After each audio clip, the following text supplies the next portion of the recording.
Hello friends, welcome to ABC Ashish Bhatia classes. दोस्तों, India GK की जो हमारी सीरीज है उसकी 3 क्लास हो चुकी है और आज हम इंडिया जीके के मोस्ट इम्पोर्टेंट क्वेश्चन देखने वाले हैं। यकीन मानिए, एग्जाम तक इंडिया जीके के यदि आप स्नातक स्तर का पेपर दे रहे हैं तो इंडिया जीके के लगभग हम 1000 सवाल एग्जाम तक आपके यहाँ पे कर लेंगे। और सबसे बड़ी चीज, इस बार जो एग्जाम है उसमें 40% का मिनिमम क्राइटेरिया किया है। पर आप सब ये भी चीज याद रखिए कि नेगेटिव मार्किंग है वो भी साथ के साथ में हो गई है। स्टूडेंट एक तरफ खुश हो रहा था, दूसरी तरफ जैसे ही नेगेटिव मार्किंग का सवाल आया तो स्टूडेंट घबरा गया। स्टूडेंट ने सोचा कि ये क्या हो गया हमारे साथ, हम तो मजे से सीईटी का पेपर देने जा रहे थे। पर अधीनस्थ बोर्ड है वो भी क्या है, आपके साथ एक गेम खेल गया। और अभी आप यदि जो अधीनस्थ बोर्ड के अध्यक्ष है माननीय आलोक राज जी, उनका ट्वीट देखेंगे तो उन्होंने कहा है पिछली स्नातक सीटी में 8 लाख कैंडिडेट में से 4.15 लाख ने 40% और 35% के बीच में नंबर लेके आए थे। पर जो लास्ट ईयर की जो भर्ती थी उसमें तो नेगेटिव मार्किंग थी नहीं, और बिना नेगेटिव मार्किंग के 40 से 35% के बीच में 4.25 लोग थे 8 लाख में से। अब इस बार 10 से 12 लाख स्टूडेंट है वो एग्जाम देंगे, क्योंकि ना तो आरएस की वैकेंसी है ना कोई टीचर की वैकेंसी है। आसपास अभी कुछ भी कोई भी वैकेंसीज नहीं है। सीटी का पेपर वो 10 से 12 लाख स्टूडेंट कंफर्म देंगे।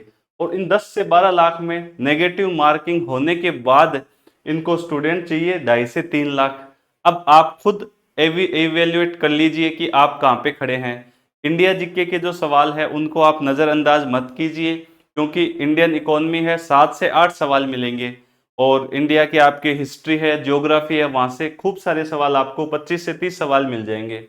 तो हम ज्यादा टाइम नहीं लेते हुए स्टार्ट करते हैं आज की क्लास। देखिए, सबसे पहला सवाल है, अखिल भारतीय ट्रेड यूनियन कांग्रेस एटक के प्रथम अध्यक्ष कौन थे। अखिल भारतीय ट्रेड यूनियन है जो एटक, उसके प्रथम अध्यक्ष कौन थे। इसका राइट आंसर हो जाएगा लाला लाजपत राय। लाला लाजपत राय जी है वो अखिल भारतीय ट्रेड यूनियन कांग्रेस है एटक, उसके क्या है, प्रथम अध्यक्ष थे। बहुत इंपॉर्टेंट सवाल है, कई बार पूछा गया एग्जाम में। अगला सवाल देखते हैं, निम्नलिखित में से किस वायसराय के कार्यकाल में आईएनए मुकदमा चलाया गया था। आईएनए मुकदमा किस वायसराय के कार्यकाल में चलाया गया था।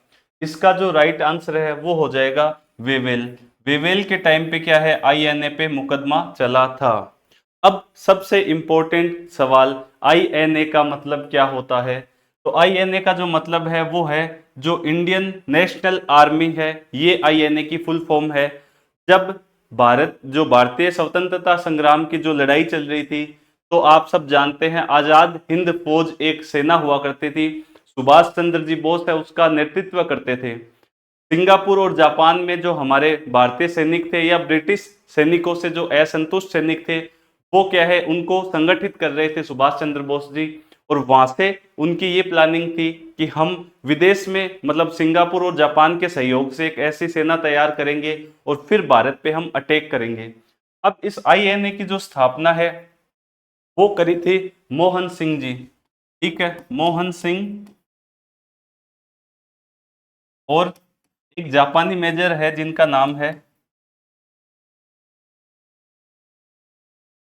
नाम है इवाइची फुजीवारा। ठीक है, इन्होंने क्या है, जब सेकेंड वर्ल्ड वॉर था 1942 में आईएनए की इन्होंने स्थापना करी। आईएनए यही काम जो आगे चल के हम देखते हैं, भारत जो आजाद हिंद फौज है उसका नेतृत्व कौन करते हैं, सुभाष चंद्र बोस जी। तो ये हमने थोड़ा सा आईएनए के बारे में देखा।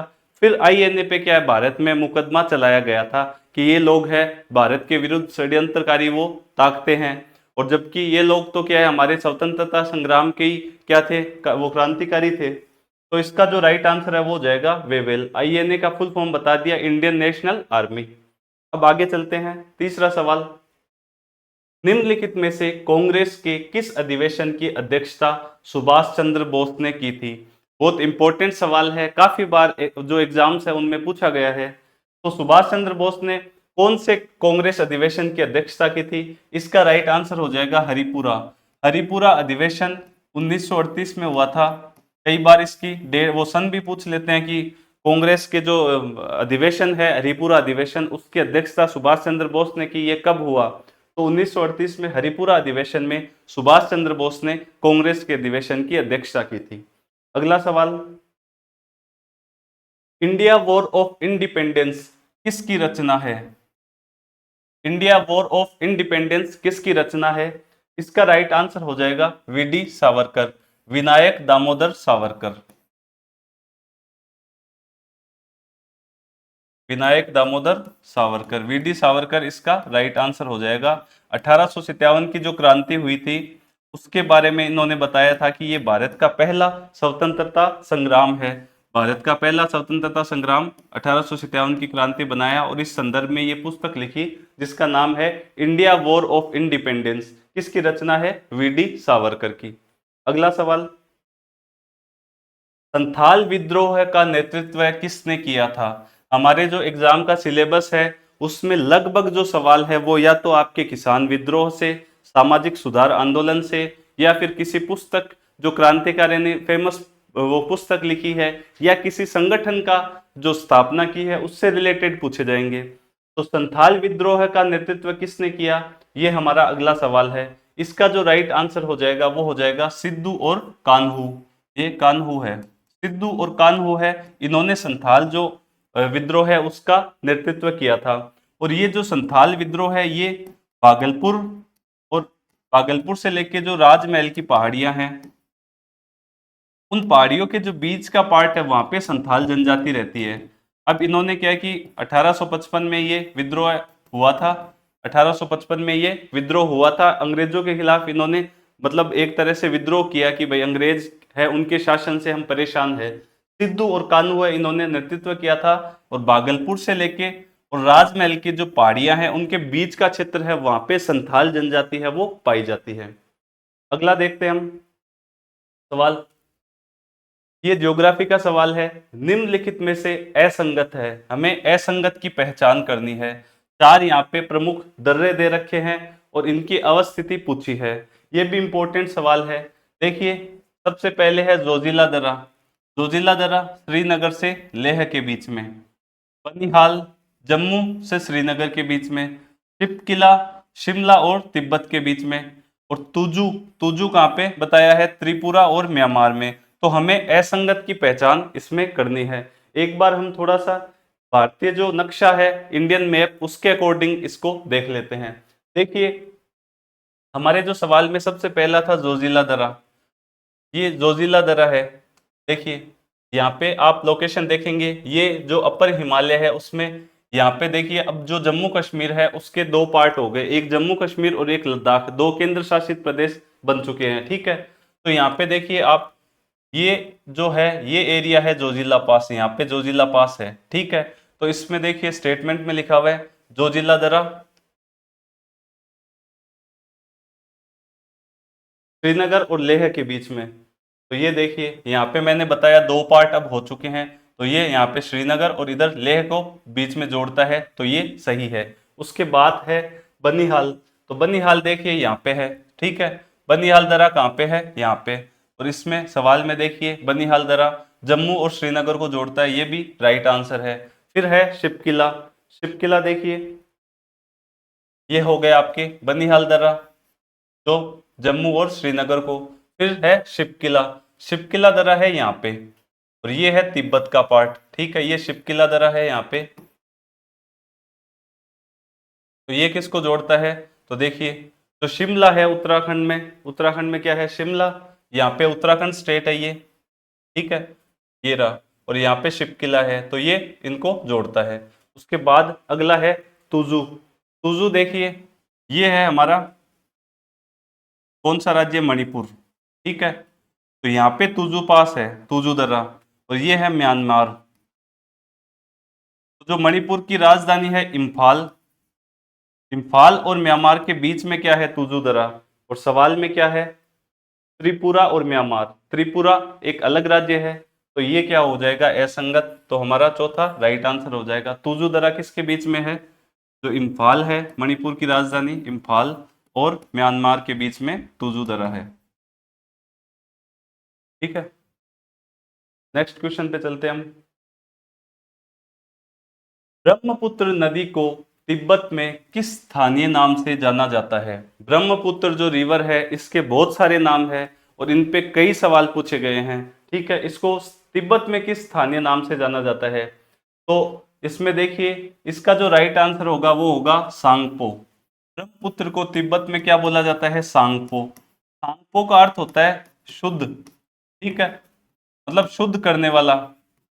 जो शुद्ध पानी, पानी क्या होता है? प्योर होता है। इसका क्या होता है? एक अर्थ होता है सांगपो। सांगपो इसको तिब्बत में बोला जाता है। अब यदि हम बात करें कि ब्रह्मपुत्र रिवर है वो निकलती कहाँ से है, कौन कौन से मतलब इंडिया में कहाँ कहाँ बहती है, क्योंकि ब्रह्मपुत्र पे सवाल पूछे जाते हैं, बहुत इंपॉर्टेंट रिवर है इंडिया की। तो देखिए, जो ब्रह्मपुत्र है उसका उद्गम स्थल यदि हम देखें, तो यदि आप भारत का ये मैप है, ठीक है, और यदि हम नॉर्थ ईस्ट की साइड में जाएंगे और ऊपर से हिमालय की साइड में, तो ये तिब्बत है। देखिए ये क्या है? तिब्बत। और ये चाइना के क्षेत्राधिकार में है, तिब्बत का जो एरिया है। और यहाँ पे देखिए, यहाँ से ये नदी निकलती है और ये नदी कौन सी है? ब्रह्मपुत्र, जिसको हम बोल रहे हैं सांगपो। यहाँ पे तो बोलते हैं इसको सांगपो। जो मानसरोवर झील है कैलाश पर्वत के पास, मानसरोवर, मानसरोवर के पास एक आंगसी ग्लेशियर है। आंगसी, आंगसी ग्लेशियर, यहां से क्या है? इसका उद्गम स्थल है ब्रह्मपुत्र का, सांगपो जो है इसका। तो ये यहां से निकली ग्लेशियर से। यहां से निकलने के बाद देखिए ये तिब्बत में बह रही है, तो अपवा क्षेत्र एक तो तिब्बत हो जाएगा इसका, एक भारत में बह रही है, यहां से भारत में आएगी, फिर बांग्लादेश में ये बहती हुई फिर बंगाल की खाड़ी में ये गिरती है। तो सबसे पहले देखिए यहां से निकली और यहां से निकलते हुए देखिए ये हिमालय के पैरेलल ऐसे चल रही है।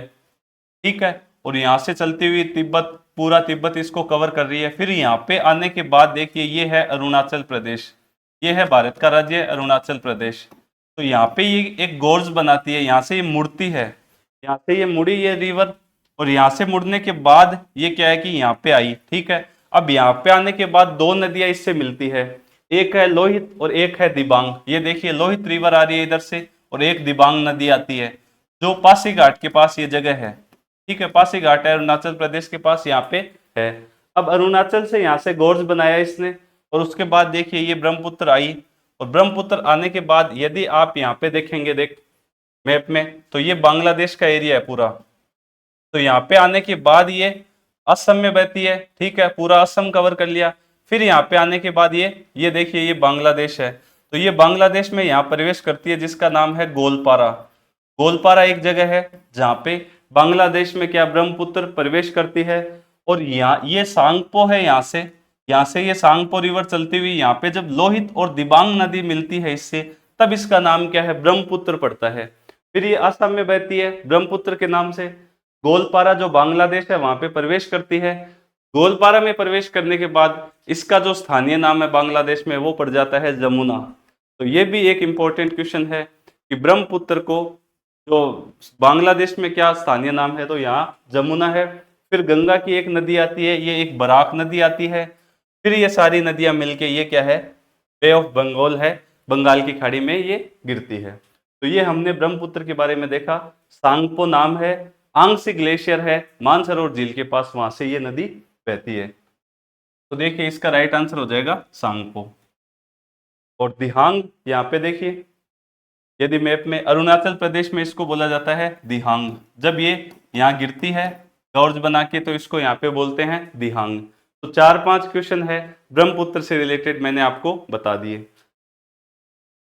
अब देखिए अगला सवाल, अगला सवाल है कि राष्ट्रीय उद्यान है उनकी अवस्थिति पूछी है। ठीक है, तो सबसे पहले है किश्तवाड़। जो किश्तवाड़ अभ्यारण्य है वो जम्मू कश्मीर में है, बिल्कुल सही है ये।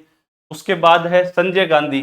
तो संजय गांधी जो राष्ट्रीय उद्यान है ये है बोरवैली, जो कहाँ पे है? महाराष्ट्र में है, महाराष्ट्र में बोरवैली, ये भी बिल्कुल सही है।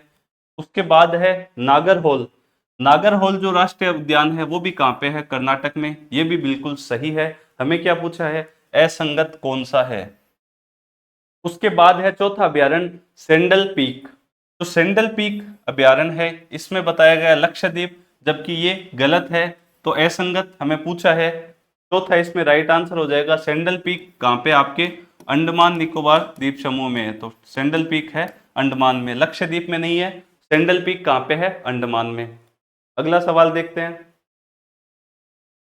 ये पूछा है हमें, एक फसल है उसकी किस्म पूछी है। ये है प्रताप, अर्जुन, सोना, गिरिजा, किस फसल की प्रमुख किस्में है? ये हमसे सवाल पूछा है, तो इसका राइट आंसर हो जाएगा गेहूं। गेहूं इसका क्या है, गेहूं की ये प्रमुख किस्में हैं। और गेहूं की जो फसल है ये सबसे पहले तो क्या हम देखेंगे, रबी फसल है, जो सामान्यतः अक्टूबर नवंबर में क्या है बोई जाती है और अप्रैल मई में काटी जाती है। और गेहूं के लिए आदर्श तापमान है वो बताया जाता है कि 10 से 15 डिग्री तो चाहिए जब गेहूं को स्टार्ट में, और फिर क्या है कि 15 से लगभग 20 या 25 डिग्री तक क्या है कि गेहूं की फसल के लिए एक आदर्श तापमान बताया गया है। यदि हम वार्षिक जो वर्षा है उसकी बात करें कि जो वर्षा का कितना वितरण गेहूं की फसल के लिए उपयुक्त रहता है, तो हम देखते हैं मोटा मोटी हम देखें तो 50 से 75 सेंटीमीटर तक जो बारिश है वो गेहूं की फसल के लिए एक आदर्श बारिश का क्या है वितरण बताया गया है। उसके बाद यदि हम देखते हैं गेहूं के बारे में, ये सारी क्या हो गई गेहूं की किस्में। गेहूं में प्रमुख रोग होता है जिसका नाम है रतुआ। प्रमुख रोग की बात करें तो रतुआ गेहूं में एक प्रमुख रोग होता है। और गेहूं को मिट्टी कैसी चाहिए, उपजाऊ मिट्टी में गेहूं ज्यादा उगता है। और इंडिया की यदि बात करें कि जो प्रमुख उत्पादक राज्य है तो उनमें हम देखते हैं यूपी देखते हैं, एमपी है, एमपी में गेहूं अच्छी पैदावार होती है, अपने राजस्थान भी है, पंजाब है और हरियाणा, ये लगभग क्या है कि प्रमुख उत्पादक गेहूं के राज्य है। तो एक सबसे इंपॉर्टेंट है, कई बार सवाल पूछा जाता है, जो ICAR है एग्रीकल्चर के लिए इंस्टीट्यूट, उसने गेहूं की एक क्या है कि नई किस्म है वो बनाई है। ICAR है उसने पूसा बेकर नाम से गेहूं की किस्म बनाई है, पूसा बेकर। ये गेहूं की एक नई किस्म है जो सामान्यतः बिस्किट वगैरह में ज्यादा यूज की जाती है। और गेहूं की कुछ अन्य किस्में हैं, जैसे जनक भी गेहूं की एक किस्म है, ठीक है। तो ये सारी हमने क्या है कि गेहूं की बात करी। एक आपके गेहूं की जो प्रमुख किस्मों में देखें तो एक तो हो गया जनक, जनक भी पूछ सकते हैं आपसे। एक VL 829 है। ये कुछ क्या है गेहूं की प्रमुख किस्में हैं। आगे हम देखते हैं, भारत में बॉक्साइट उत्पादन में शीर्ष राज्य कौन सा है? बॉक्साइट उत्पादन में शीर्ष राज्य पूछा है हमसे, तो बॉक्साइट उत्पादन में जो शीर्ष राज्य है वो है ओडिशा। और ओडिशा में देखिए लगभग 76% जो बॉक्साइट है भारत के वो यहीं पे उत्पादन होता है, और भंडारण भी सबसे ज्यादा कहाँ पे है, उड़ीसा में। तो ओडिशा भंडारण और उत्पादन की दृष्टि से बॉक्साइट में क्या है, नंबर 1 पे है। अगला सवाल हम देखते हैं, राउरकेला इस्पात संयंत्र की स्थापना में सहयोगी राष्ट्र था। बहुत इंपॉर्टेंट सवाल है। जब भारत आजाद हुआ तो भारत में क्या है कि औद्योगिकरण हमने थोड़ा स्टार्ट किया, तो कुछ हमारे मित्र राष्ट्र थे जिन्होंने हमें सहयोग किया कि हम इंडस्ट्री है वो स्थापित कर सके। हमें सबसे पहले इस्पात उद्योग की स्थापना करनी स्टार्ट करी जस्ट आजादी के बाद में। तो देखिए जो राउरकेला इस्पात संयंत्र है इसकी स्थापना में सहयोगी राष्ट्र कौन था, ये था जर्मनी। और जो राउरकेला इस्पात है इसकी स्थापना होती है आपके 1955 में। 1955 में 1955 में जर्मनी के सहयोग से राउरकेला इस्पात संयंत्र है उसकी स्थापना की जाती है। और 1995 में ही एक तो आपके भिलाई, भिलाई कहाँ पड़ता है, छत्तीसगढ़ में, और एक दुर्गापुर। भारत में 4 जो प्रमुख इस्पात संयंत्र है वो आजादी के जस्ट बाद स्थापित हो रहे हैं, जिसमें राउरकेला हमने देखा 1955 में जर्मनी के सहयोग से, और 1955 में ही 2 और आपके क्या है प्रमुख संयंत्र स्थापित हो रहे हैं इस्पात के, भिलाई छत्तीसगढ़ में और दुर्गापुर कहाँ पे है, वेस्ट बंगाल में। तो वेस्ट बंगाल और छत्तीसगढ़ में भी 2 प्रमुख इस्पात संयंत्र स्थापित हो रहे हैं। तो जो आपके भिलाई है, ये भिलाई में जो संयंत्र है ये सोवियत संघ के सहयोग से बना था, आपसे पूछा जा सकता है। और जो आपके दुर्गापुर है ये ब्रिटेन के सहयोग से बनाया गया। इसके अलावा देखिए चार इस्पात संयंत्रों की प्रमुख स्थापना होती है, राउरकेला, भिलाई, दुर्गापुर, ये तीनों 1955 में है, तो आपके याद रह जाएंगे 1955 में है। राउरकेला जर्मनी की सहायता से, भिलाई सोवियत संघ की सहायता से, और दुर्गापुर जो इस्पात संयंत्र है वो ब्रिटेन की सहायता से। उसके बाद एक और है 1964 में आपके बोकारो। बोकारो कहाँ पे है? ये झारखंड में पड़ता है। तो बोकारो जो झारखंड में इस्पात संयंत्र है, इसकी स्थापना भी सोवियत संघ है उसकी सहायता से की गई थी। तो ये हमने 4 देख लिए, कौन कौन से? राउरकेला, भिलाई, दुर्गापुर और बोकारो। जो प्रमुख इस्पात संयंत्र है, इनसे बहुत बार एग्जाम में क्या है, सवाल पूछे जाते हैं। आगे हम देखते हैं, भारत में वित्तीय बाजार को कौन नियंत्रित करता है? सबसे पहले तो हमें यह पता होना चाहिए, वित्तीय बाजार, वित्तीय बाजार मतलब पैसे का मार्केट, जहां पे शेयर मार्केट का काम हम आप देखते हो, कमोडिटी का आप काम देखते हो। तो शेयर मार्केट है, उसको रेगुलेट कौन करता है? इसका राइट आंसर हो जाएगा सेबी। सेबी है वो क्या करता है? शेयर मार्केट को रेगुलेट करता है। क्योंकि आरबीआई तो बैंकर्स का बैंक है और वित्त मंत्रालय है वो नहीं देखता, वाणिज्य मंत्रालय नहीं देखता। सेबी है वो क्या करता है? वित्तीय बाजार है उसको नियंत्रित करता है। अगला सवाल, विश्व का सबसे बड़ा स्टॉक मार्केट कौन सा है? विश्व का सबसे बड़ा स्टॉक मार्केट है वो कौन सा है? ये लंदन में है। लंदन का जो स्टॉक मार्केट है वो विश्व का सबसे बड़ा स्टॉक मार्केट है। आगे हम देखते हैं, निम्नलिखित में से कौन सा कर प्रगतिशील कर है? देखिए, 2 टाइप के कर होते हैं, एक होता है प्रत्यक्ष कर, एक होता है अप्रत्यक्ष कर। ये तो हो गया एक बेसिक सा क्लासिफिकेशन। फिर यदि बात करें हम, जो कर है उनको किस हिसाब से लगाया जाता है, जैसे एक होता है प्रोग्रेसिव, एक होता है रिग्रेसिव। प्रोग्रेसिव मतलब प्रगतिशील कर। तो प्रगतिशील जो कर है, इसका मतलब ये होता है कि जो कम इनकम होती है उन पे कम टैक्स लो, और ज्यादा इनकम है उनसे ज्यादा टैक्स लो। यानी अमीरों से आप ज्यादा टैक्स लो, गरीबों से कम टैक्स लो, या लो ही मत। तो इसको बोला जाता है प्रगतिशील कर। एक तरह से ये बोला जाता है कि भाई जो अमीर लोग हैं, यदि वो ज्यादा से ज्यादा कर देंगे तो गरीबों का भी फायदा होगा, और अमीरों जो पूरे देश में आप इंफ्रास्ट्रक्चर डेवलपमेंट है वो भी आप क्या कर सकेंगे, डेवलप कर सकेंगे। तो प्रगतिशील कौन सा होता है? वो होता है आयकर, क्योंकि आयकर लगता है इनकम पे। तो ये बोला जाता है कि ज्यादा आय वालों पे ज्यादा टैक्स लो और कम आय वालों से कम टैक्स लो, इसको बोला जाता है प्रगतिशील कर। और एक होता है प्रोग्रेसिव, एक होता है रिग्रेसिव, इसको बोलते हैं हम प्रतिगामी। ठीक है, प्रतिगामी का मतलब ये होता है कि जैसे आप अप्रत्यक्ष कर है, चाहे एक अमीर आदमी हो चाहे एक गरीब आदमी हो, कोई भी वस्तु खरीदेगा तो उसको वहां पे जीएसटी देनी पड़ेगी। तो इसको प्रतिगामी बोला जाता है कि ये एक नकारात्मक प्रभाव है वो डाल रहा है। गरीब है उसको भी उतना ही टैक्स देना पड़ रहा है, और अमीर है उसको भी उतना ही टैक्स देना पड़ रहा है। तो प्रत्यक्ष कर क्या होते हैं? हमेशा ये इनको प्रगतिशील कर बोला जाता है, और अप्रत्यक्ष कर इनको प्रतिगामी कर बोला जाता है। तो इसका आंसर हो जाएगा आयकर, क्योंकि कस्टम ड्यूटी अप्रत्यक्ष कर है, सेल टैक्स अप्रत्यक्ष कर है। ठीक है, डी इनमें से कोई नहीं, तो इसका आंसर हो जाएगा आयकर। उसके बाद देखते हैं अगला सवाल, 5वीं पंचवर्षीय योजना का मुख्य उद्देश्य निम्नलिखित था। बहुत इंपॉर्टेंट है, फिफ्थ जो 5 ईयर प्लान है, तो इसका मुख्य उद्देश्य क्या था? देखिए, सबसे पहला है आधारभूत और भारी उद्योगों का विकास। आधारभूत और भारी उद्योग का विकास कब हुआ था? सेकंड पंचवर्षीय योजना में।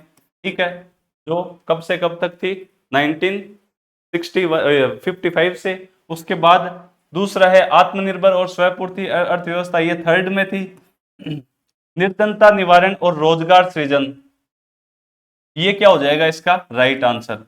5वीं पंच 5 ईयर प्लान है, इसमें क्या है कि आपके निर्धनता निवारण और रोजगार सृजन की बात की गई। और इसमें आप देखेंगे कि ये इसका जो काल है वो 1974 से 1979 है। वैसे इस योजना को 5वीं पंचवर्षीय योजना है, इसको 1 साल पहले ही खत्म कर दिया गया था, यानी 1978 तक ये चली थी।